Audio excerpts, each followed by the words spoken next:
Oh là là, les types 7, ils sont tellement lourds avec leurs blagues de merde tout le temps. Et les types 2, là, toujours à vouloir donner des conseils qu'on leur a pas demandé. Et les 5, là, faut toujours leur sortir les verres du nez. L'énéagramme t'intéresse et tu as envie d'aller plus loin que ce genre de cliché? Si tu souhaites creuser l'énéagramme plus en profondeur pour aller plus loin que 99% des gens qui font littéralement de l'étiquetage avec, j'ai quelque chose d'important à te dire dans cette vidéo et des recommandations qui vont te permettre d'aller beaucoup plus loin. Si ça t'intéresse, mets un pouce et rendez-vous après le générique. Fabien, allez Fabien, réveille-toi. C'est l'heure de te réveiller. Ta vision du monde n'est pas neutre. En effet, ta vision de chaque type énéagramme, elle est influencée par ce que tu connais. C'est bien normal et tu ne peux pas faire autrement. Tu ne peux pas ne pas être impacté par les humains que tu connais.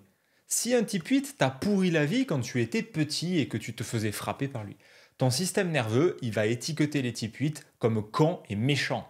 Si tu as un ami de type 2 et que c'est quelqu'un d'incroyable et que à tes yeux, c'est quelqu'un d'ultra précieux, bah, tu vas beaucoup plus aimer les deux, c'est normal. Avant d'avoir creusé l'énéagramme dans le concret, ta perception des types énéagrammes en dit plus sur toi que sur les types énéagrammes. Alors comment on fait?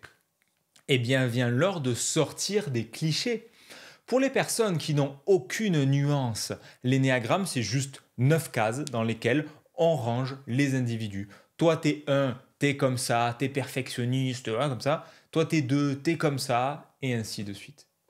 Mais quand tu fais ça, tu ramènes le réel à une vision unidimensionnelle, extrêmement pauvre.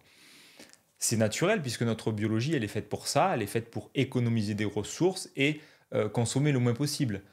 C'est typique du système 1 si tu as creusé les travaux de Daniel Kahneman, système 1, système 2.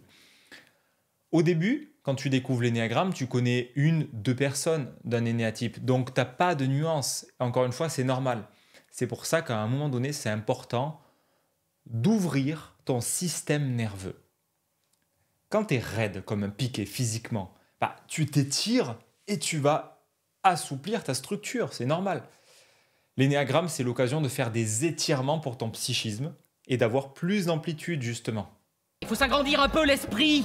Plutôt que de chercher à ramener les humains dans ce que tu connais, tu vois comment tu peux aller dans l'autre sens et constater toute la diversité au sein du même énéatype.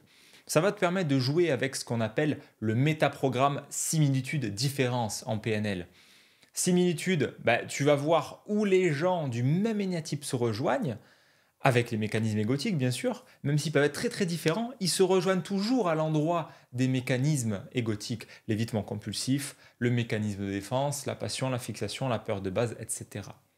Et le métaprogramme différence, tu vas voir où tous les gens du même énéatype s'éloignent, avec les instincts, les ailes, la hiérarchie des centres, mais pas que l'énéagramme, hein, avec la spirale dynamique, les fonctions cognitives, et même sans utiliser de modèle, avec l'histoire personnelle, la culture, la nationalité, etc. Plus tu as d'exemples vivants au sein d'un même énéatype, plus tu as de pixels sur ton écran et ta définition du type est précise et fine. C'est comme sur YouTube, là tu es en train de me regarder, c'est comme une vidéo. Tu peux faire l'expérience et cliquer sur la petite roue crantée en bas à droite de ta vidéo. Si tu mets la vidéo en 144p, bah, ça va être très pixelisé et ça va être grossier. Et si tu mets en HD, ça va être ultra fin et tu vas pouvoir voir toutes les nuances de la vidéo. Donc, moins tu connais de personnes au sein d'un même énéatype, moins tu as de pixels et plus c'est grossier. Tu vas croire que toutes les personnes de type 3, par exemple, sont des vendeurs de tapis qui vendraient leur mère pour faire un peu d'argent. Augmenter le nombre de personnes que tu as dans ton référentiel de chaque énéatype, c'est donc augmenter ta résolution et ça évite les erreurs du genre « il est entrepreneur, donc il est de type 3 », « il est introverti, il aime lire, donc il est 5 », elle sort des blagues de merde, elle n'arrive pas à s'engager dans une voie, donc elle est 7 », il a peur des autres, donc il est 6 », il range ses couteaux tous ensemble, donc il est 1. Ça, c'est vraiment de la merde. Alors?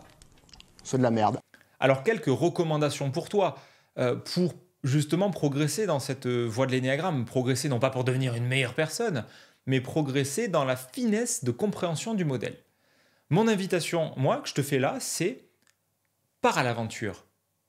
Écoute des interviews, discute avec des gens, regarde des films, lis des autobiographies, des romans et observe la richesse de la diversité humaine. J'avais vu, je ne sais plus où, que la comédie humaine de Balzac est censée recenser les 9 zénéatypes. J'ai jamais lu Balzac, donc j'en sais rien, mais ce type d'œuvre riche en construction de personnages est une belle façon de t'entraîner aussi.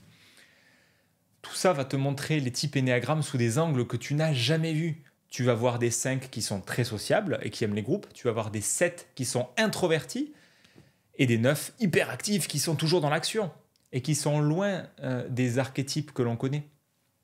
Regarde la série Succession pour voir toute la sensibilité et l'intensité émotionnelle qu'un 3 peut vivre. Regarde le film Personne ne sait que je suis là pour voir la solitude que peut vivre un 9 et la colère qu'il renferme.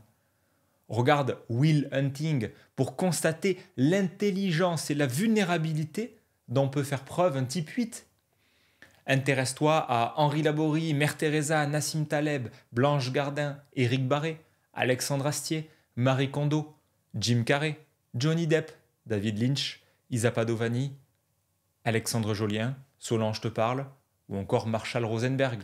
Ce sont que quelques exemples que je trouve extrêmement intéressants, mais globalement, si tu t'intéresses aux êtres humains, que tu ne cherches pas à les faire rentrer dans la case, mais que tu t'intéresses aux vivants en eux, ça va changer absolument tout et ça va toi t'enrichir énormément humainement, personnellement, et ça va aussi enrichir ta carte de l'énéagramme et tu vas voir du coup toute la palette de couleurs que peut avoir un même énéatype en fait. Et elle est très très vaste encore une fois. Donc c'est mon invitation pour cette vidéo, d'agrandir ta bibliothèque énéagramme, d'aller plonger, d'aller t'entraîner aussi du coup au typage des gens. Donc c'est pareil que pour ton propre typage, d'éliminer les hypothèses et de chercher par la négative à trouver le type des gens, sans leur dire bien évidemment, mais entraîne-toi partout, YouTube, bouquins, les gens de ton quartier, le boulanger, le boucher, les gens que tu croises dans la rue, dans des associations, au quotidien, ta famille. Le monde est un terrain d'entraînement pour affûter ton regard et enrichir ta vision. Donc si ça t'a parlé, cette vidéo, je t'invite à mettre un pouce et à partager et éventuellement à t'abonner même pour recevoir toutes les prochaines vidéos. Si tu veux aller plus loin, tu peux aller sur Épanescence. Il y a des ressources gratuites, il y a des ressources payantes, etc., etc.